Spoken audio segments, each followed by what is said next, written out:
Assalamualaikum warahmatullahi wabarakatuh. Halo teman-teman, kembali lagi dengan saya Lia Walia. Pada Learning Journal kali ini, saya itu akan membahas tentang demam panggung atau yang biasa disebut juga dengan fobia berbicara di depan umum. Nah, teman-teman, pernah nggak sih kalian itu ngerasa jantung berdebar, terus tangannya gemeter, atau tiba-tiba pikiran itu jadi kosong saat harus tampil di depan kelas? Nah, itu adalah hal yang sangat umum terjadi dan kondisi ini itu dikenal dengan glossophobia. Nah, demam panggung adalah rasa takut berlebihan ketika berbicara di depan umum. Bahkan, berdasarkan data, sekitar 75% orang dewasa itu pernah mengalaminya.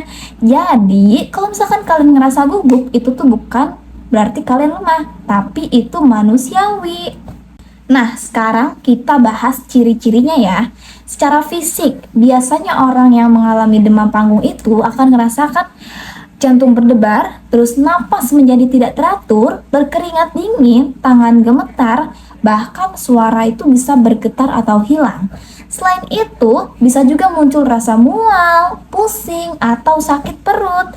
Nah, dari segi emosional dan pikiran, biasanya muncul rasa takut dinilai negatif oleh orang lain, khawatir lupa materi, sulit fokus, bahkan merasa tidak percaya diri dan ingin menghindar dari situasi tersebut. Kalau dibiarkan, demam panggung ini tuh bisa berdampak negatif, seperti menghindari kesempatan tampil, menurunkan performa belajar, membatasi perkembangan diri, bahkan bisa memicu kecemasan sosial. Lalu, apa sih penyebabnya? Nah, beberapa penyebabnya yaitu pertama, pengalaman buruk di masa lalu. Misalnya pernah ditertawakan saat presentasi. Terus yang kedua, kurangnya persiapan sehingga muncul rasa tidak siap. Ketiga, sifat perfeksionis yang membuat kita itu takut salah gitu tuh. Yang keempat, citra diri yang negatif atau kita kurang percaya diri. Nah, yang terakhir itu biasanya faktor biologis atau genetik. Nah, kabar baiknya, demam panggung ini bisa diatasi teman-teman. Jadi, kalian jangan khawatir. Nah, gimana sih kita mengatasinya? Yang pertama adalah persiapan yang matang. Kita itu harus bisa benar-benar memahami materi yang akan kita sampaikan.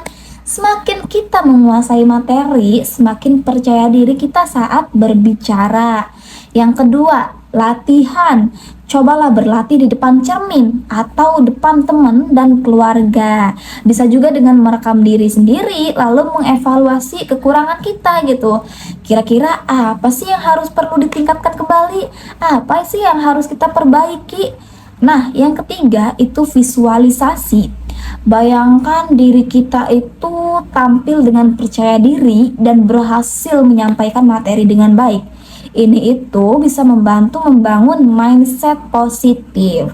Nah, selain itu, kita juga bisa menggunakan teknik relaksasi. Misalnya dengan mengatur pernapasan dalam-dalam untuk menenangkan tubuh kita, bisa juga dengan meditasi ringan atau mindfulness agar pikiran itu lebih fokus. Terus relaksasi otot itu juga bisa membantu mengurangi ketegangan fisik kita. Dan yang penting, hindari konsumsi kafein berlebihan sebelum tampil karena hal itu tuh bisa memperparah rasa gugup kita gitu. Ada juga beberapa tips nih, tips sederhana yang bisa dilakukan oleh kita. Misalnya, datang lebih awal supaya kita tuh lebih siap. Terus juga fokus pada pesan yang ingin kita sampaikan, bukan pada rasa takut.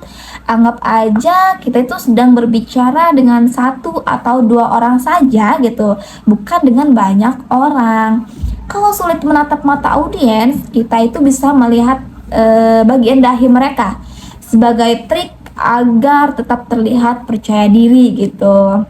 Nah, selain itu, jangan lupa untuk memberi sugesti positif pada diri kita sendiri, seperti mengatakan, saya pasti bisa, saya mampu kok. saya pasti berhasil gitu. Dan yang tidak kalah penting itu berdoa sebelum tampil agar hati kita tuh lebih tenang.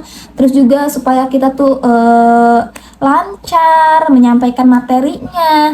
Nah, sebagai penutup, saya itu ingin menyampaikan bahwa demam panggung adalah hal yang wajar dan bisa dialami oleh siapa saja. Namun dengan persiapan, latihan, dan pola pikir yang positif, kita itu bisa mengatasinya. Ingat, setiap orang itu punya potensi untuk menjadi pembicara yang hebat. Nah, mungkin itu saja learning journal pada kali ini.